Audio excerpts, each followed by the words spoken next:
Hi! Hi! Welcome! Last time we left you in the lovely Glenans. Yeah, we overstayed a little bit our welcome there. Oh yeah. There was a thunderstorm. Unfortunately, we don't have any footage, but in short, yeah, we left a little bit rushed. We thought we could get out in the morning before the thunderstorm, but then we're lazy people and we didn't get out of bed in time, and we started sailing out as the thunderstorm hit us. It all got quite dramatic. There was lightning all around, and we had trouble navigating our way out of the reefs and rocks everywhere. But we survived. We survived. And it was only half an hour of drama. And the thing about this is that it wasn't the best experience sailing, especially not for me. I think this is the first time that I tried feeling scared, or even though it was only for half an hour, I felt scared. When you're about to do the thing that scares you even more, which is crossing the Biscay for the first time and being multiple days at sea for the first time. And they were both firsts for me. But we managed. But yeah, so if you haven't guessed, this episode is about us crossing the Biscay. Yeah. And it all started with a party. We were invited on a lovely French family. Friends of Mark.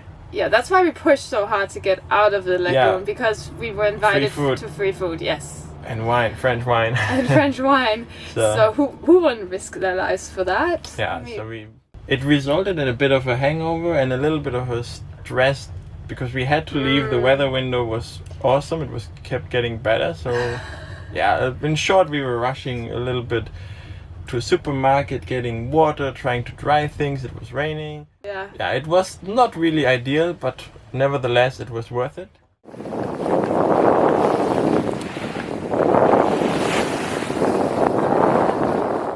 So on the 25th of July at 7 o'clock in the morning, we left the Rivière de Bellon and commenced our crossing of the Biscay with the rest of our little flotilla, Esperanza and Tulita. Enjoy your voyage.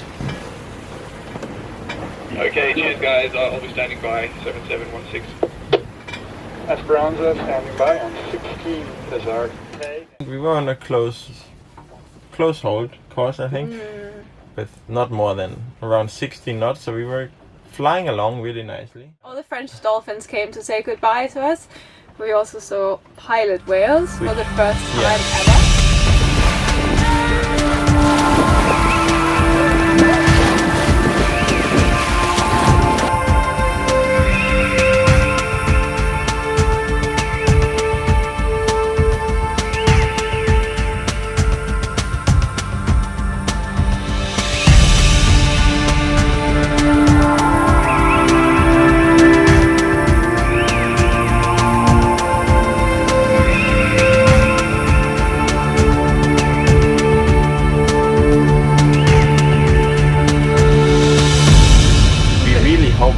Pilot waves, but I think we're pretty positive they are. I'm sure they are. Yeah, the only other thing is... And I'm not the one who studied marine biology, FYI.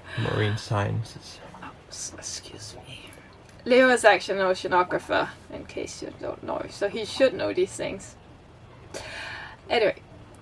The first day was maybe the fastest and roughest, but it wasn't really rough, no. And considering what we'd just been through getting out of the lagoon, a couple of days ago, we were like, this is not a problem. No. And some of the others were crying a little bit. Right, Mark? You can't say that. He doesn't like leaning. What? So how was your night, babe? How was the first night out in the Biscay? Terrible. Like in a coma. Wasn't terrible. No, it's cold and humid.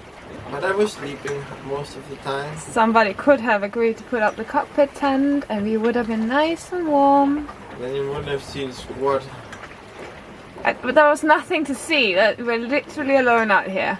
Yeah, we could have slept through. Yeah, we could. We could have just gone to bed and slept there. We haven't even changed course and we don't have a wind wing. No. We're so good at this. Yeah. Or Olaf. I think we're nearly halfway across the pond. Yeah, we are. That's pretty cool. So far.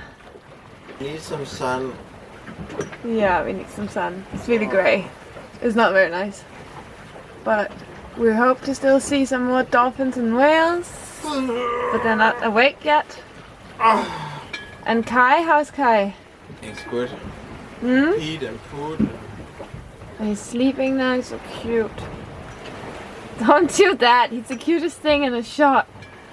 No, that's me. You're pretty cute too.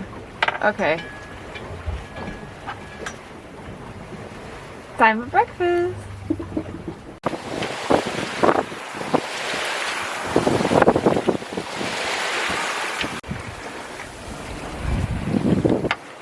All by ourselves out here. There's nobody. Day 2 was just super calm, and in case you know us or you've been watching a couple of episodes now, you've probably learned that I fight seasickness quite a lot. And one of the scenarios that I definitely didn't expect was that it would be calm enough while we were crossing the Biscay that I could sit in the cockpit and write the logbook and feel completely fine. Yeah. And so this sail across the Biscay that I had been so worried about and scared of for a long time. Everybody always talk about the terrible Biscay, and I'm sure it can be very terrible. I don't doubt that. Not for us. Turned into just like amazing. The best sailing we had. I could have kept going for a very long time. Kai, is that the Biscay? Peanut.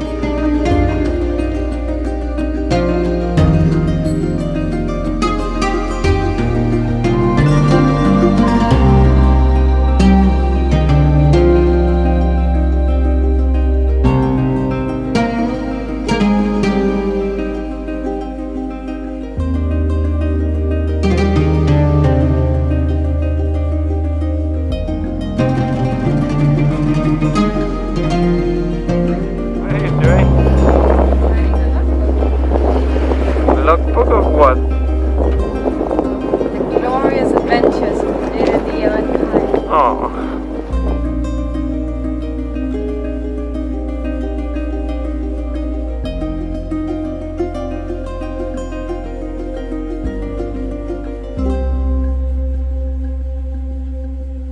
Yeah, you might have noticed on the episode that this little one is also part of our sailing expedition. He's Kai. Yeah. Yes. And he's a Danish-Swedish farm dog, not a Jack Russell. No. Much better. We like Jack Russells. Yeah. Yeah, he's part of our journey from the beginning. We got him as a puppy and he has always lived on the boat. He's used to it. And as you can see, he's super comfortable on the boat. We were a bit worried when crossing the Biscay. How would he cope? But it was calm enough, and he can go, any time he can go on the toilet. He goes outside. On the front deck. Yeah, yes. He goes up to 30 knots. We have the net, and he's really comfortable. He likes running around. He loves sleeping with us inside. So I think he's the most comfortable. Yeah, of course. And he does sometimes even want to play inside when we're leaning and we're fighting the seasickness. Sometimes we will get slapped in the face by a toy because Kai is absolutely fine. He's amazing, He does not have to hold it ever. He goes 3 times out, he pees, he poos. And of course he loves being on shore again, but he doesn't need it desperately. He learned to go on deck after we sailed through the canals in the Netherlands, and up until that point we've been really worried if he would ever be comfortable doing it. But when we went across the Biscay, it was no longer a problem at all. So I mean, it is a problem because we have the most smelly boat. You can we try to wash it off immediately, but one can only do so much. He loved the Biscay as well. And he loves dolphins. He loves dolphins. He really loves dolphins. Kai, dolphins. Yeah. He will not find them. Not today. He's now running around the deck looking for dolphins. We are a bit mean to him. Yeah. Yeah. But he really does love them. and if you continue watching, you will only see how much. Yes. And yeah, he loves also sleeping with us on the couch. It's either me or Pernilla. On this crossing, it was also me for longer time, which we both enjoyed. Actually, yeah, for once you were more inside than I was, because I was so excited to look for the whales. Lots of whales around. One came close. You saw it? Yes. You spotted In the late afternoon or evening, I was out here on the first watch, sitting here. Leo was inside sleeping, and all of a sudden, right in front of me, right in front of the boat, this huge, massive animal pops out. And probably a sperm whale. Probably a sperm whale. It was big. I called you and you got a glimpse of it as well. Unfortunately, we didn't get the camera up fast enough. But we have a little bit of footage of us trying to catch it on camera, but you can see that there's this patch of calm water. Just to prove that there was a whale right next to us. Yeah, one of our biggest worries about the crossing was will we get enough sleep, because we both love to sleep. And how did that go? It's true that we were worried about it, but I don't think you had a problem at all, did you? I don't remember. You know, the night watch, I took it very seriously because we were going to be up for multiple nights, and I wanted to make sure we both got enough sleep. So we basically slept all the time. What I didn't realize is that when I was on a night watch and I was sitting here listening to podcasts, fighting very hard to stay awake and look out at least every 10 minutes, Leo was asleep on his night watch. Leo put an alarm for every 30 minutes, and then he would look up, do a quick scan, and then lie down again. If I would turn around even. Yeah, there was nothing, and we had the IS. And don't do this. Anyways, we kept taking turns going inside and sleeping. And I think by the last day we were like, we can't sleep anymore. Yeah, we were pretty much... I've never been so well rested. Our first crossing, our first multiple days at sea, and yeah, my wrinkles disappeared. We were ready for action. It was like doing Botox. On the third day of our crossing in the morning, winds were still good. Mm-hmm. There was a little front coming in with some rain, and then it was nearly timed with the arrival of lots and lots of dolphins and what else. And pilot whales. Yeah. Yes, and they were hunting together. And it was spectacular. Just FYI for those who don't know, pilot whales are technically also dolphins. Yeah. Yes. Bigger ones. Bigger black dolphins. Yeah, and they all surrounded us. The pilot whales were next to us on starboard, and on port side we had the dolphins jumping. It was pretty nice welcome. As we were approaching to the high cliffs of Galicia, the last, 10-15 miles, unfortunately the wind died completely. Oh yeah. The seas got a bit nasty. Not nasty, but just swelly. Just this rolling around. Rolly, swelly. Ugh. We did arrive in Sedeira, which was lovely. Lovely little bay. We met Mark again. Esperanza had unfortunately sailed to a different place, a little bit further south. They met us the next day. Yes. So they didn't get any of your awesome champagne? No, I had a champagne that my colleagues had gifted to me when we left, and it was supposed to be a champagne to celebrate entering Norway, but that didn't happen. So we decided to save it for something else very special, and we thought that Biscay was such a milestone. Of course, this nice bottle of champagne should be enjoyed upon arrival. Boom. Come on, man. 10 years later. Oh my god, it's supposed to pop. It's a bad one.